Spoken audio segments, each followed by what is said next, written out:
Mas o comerciante diz, não, para mim tenho que pagar vooraf. Outro comerciante diz, não, para mim é um peso adicional, que aumenta 7%, que também extra. Então, o que nós trabalhamos está inserado para dar informação e para explicar o comércio, para equipar o comércio com a informação correta, para não com tipo administrar. Então, se você tem um exemplo, que tem um negócio que traz produto dentro, por exemplo, de 10.500 florins, e BBO de 7% arriba a 10.500 florins, aqui está 735. Então, o total de BBO que o comerciante paga está 735. Na final de luna, dia mesmo luna, ele vende seu produto dentro seu negócio, então não é para mim falta que o nosso o comerciante não está assim, não diz não, por esta hora que me vende o produto A, ou o laptop A, ou o telefone A, ou o bate A, ou o sapato A, me tem mais que track af o BBO. Não, está arriba full volume de venda.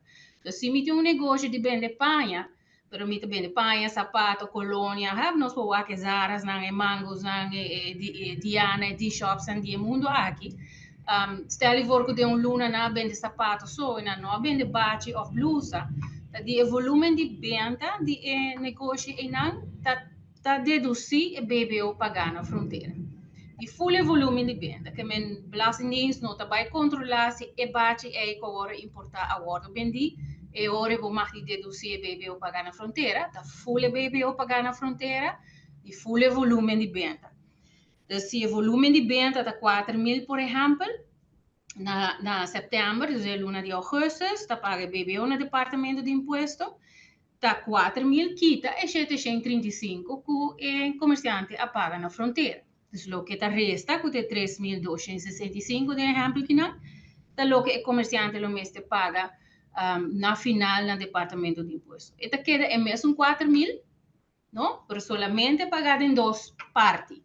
Então, parte na entrada, no momento de importação de produto, e de duas partes de volume de venda na final de luna, quitando o que a paga acaba na fronteira. Então, nota um peso extra, pero está peso de imposto que agora partido em dois.